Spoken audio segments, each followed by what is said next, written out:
Assalamualaikum warahmatullahi wabarakatuh. Hai semuanya, perkenalkan nama saya Satrio Kertaputra dari kelas 10 MIPA 9. Sekarang saya akan bercerita tentang perjalanan hidup dari seorang Didi Kempot.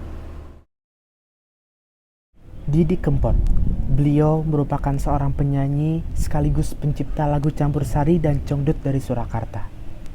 Beliau sangat populer di masa sekarang, baik di kalangan remaja maupun orang tua. Lalu, mengapa beliau bisa sangat populer? Dan bagaimana kisah atau perjalanan hidup dari The Good Father of Broken Heart? Tanpa berlama-lama, mari kita simak saja videonya.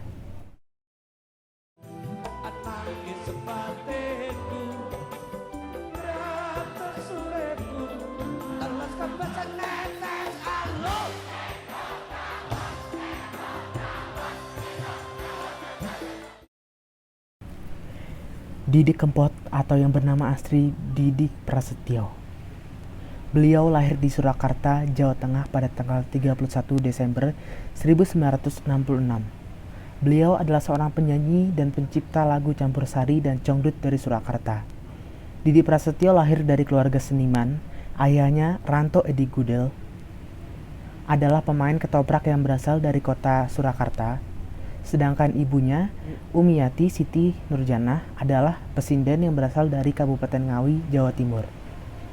Kakaknya adalah Lili Subagio, ia kurang aktif di dunia seni, dan Mami Prakoso, pelawak Sri Mulat. Dan adiknya, Eko Gudel, pemain ketoprak serta penari latar dalam video musik Didi Kempot. Didi Kempot memulai karirnya pada tahun 1984 sebagai musisi jalanan. Dengan alat musik ukulele dan kendang, Didi Kempot memulai mengamen di kota kelahirannya Surakarta selama 3 tahun. Pada tahun 1987, Didi Kempot memulai karirnya di Jakarta. Ia kerap berkumpul dan mengamen bersama teman-temannya di daerah Selipi, Palmerah, Cakung, maupun Senen. Dari situ terbentuk sebuah julukan Kempot yang merupakan kependekan dari kelompok pengamen trotoar yang menjadi nama panggungnya hingga saat ini. Sembari mengamen di Jakarta, beliau dan temannya mencoba rekaman. Kemudian, mereka menitipkan kaset rekaman ke beberapa studio musik di Jakarta. Setelah beberapa kali gagal, akhirnya mereka berhasil menarik perhatian label Musika Studios. Tepat pada tahun 1989, Didi Kempot mulai meluncurkan album pertamanya. Salah satu lagu andalan di album tersebut adalah Cidro. Lagu Cidro sendiri diangkat dari kisah asmara beliau yang pernah gagal. Jalinan asmara yang ia jalani bersama kekasih tidak disetujui oleh orang tua wanita tersebut. Itulah yang membuat lagu Cidro begitu menyentuh hingga membuat pendengar terbawa perasaan. Sejak saat itulah Didi Kempot mulai sering menulis lagu bertema patah hati.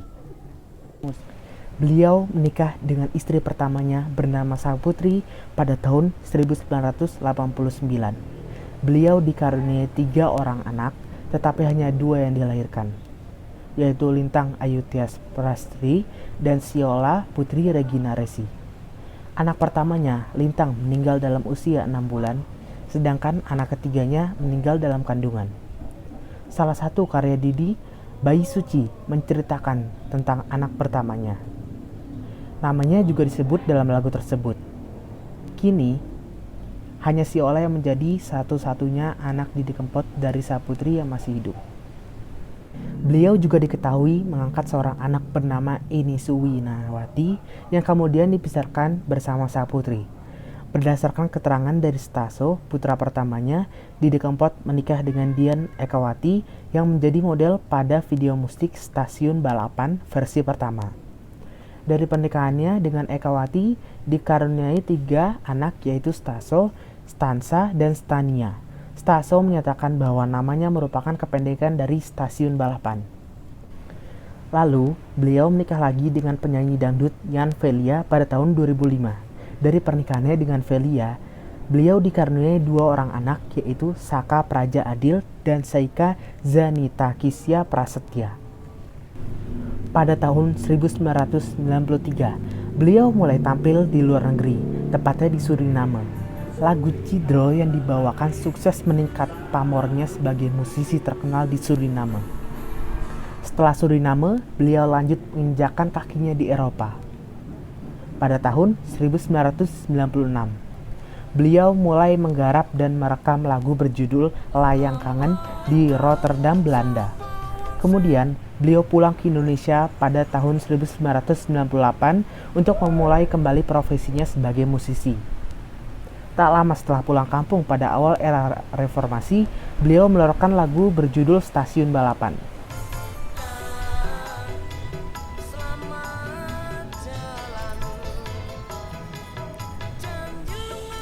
Kembalinya Didi Kempot ke Indonesia ternyata membuat karirnya semakin populer. Hal itu dibuktikan dengan keluarnya lagu-lagu baru di awal 2000-an. Beliau kembali terkenal setelah mengeluarkan lagu berjudul Kalung Emas pada tahun 2013.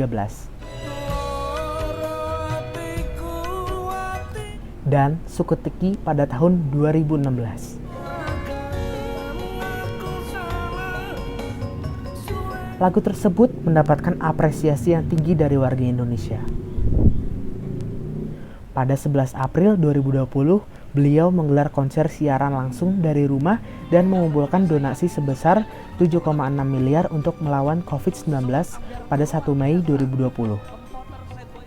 Ia merilis lagu berjudul Ojo Mudik yang berisi imbauan supaya masyarakat tidak kembali ke kampung halaman selama Idul Fitri untuk mencegah penyebaran coronavirus meluas.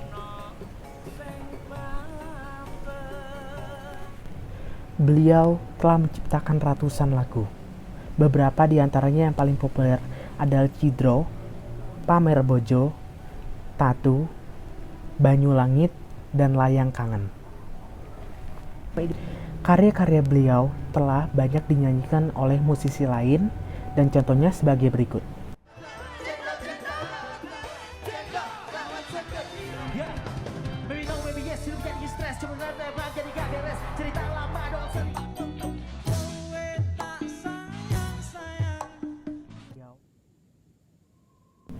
Beliau telah menerima kurang lebih 13 penghargaan selama masa hidupnya. Salah satu yang paling terbaru adalah penghargaan dari Anugerah Musik Indonesia sebagai artis solo pria kolaborasi dangdut berbahasa daerah terbaik.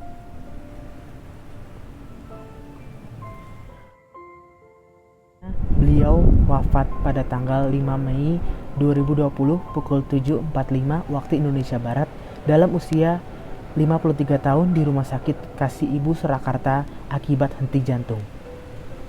Beliau sempat mengalami sakit panas pada hari sebelumnya.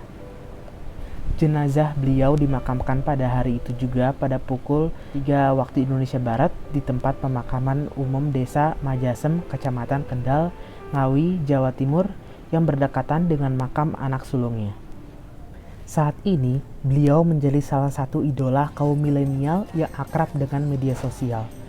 Sebagai penyanyi senior, beliau memperlakukan penggemarnya layaknya sebagai sahabat. Beliau bahkan tidak ragu mengajak penggemarnya bernyanyi bersama di atas panggung. Beliau juga sering memberikan motivasi kepada penggemarnya agar tidak menyerah untuk berkarya. Oleh penggemarnya, kalangan muda, beliau diberi gelar The Good Father of Broken Heart, alias Bapak Patah Hati Nasional, karena kepiawaiannya membawa pendengar lagu dalam emosi ketika mendengarkan lagunya. Oke, mungkin sekian dari saya. Mohon maaf bila ada kesalahan. Wassalamualaikum warahmatullahi wabarakatuh. Jangan lupa like, komen, dan subrek ya.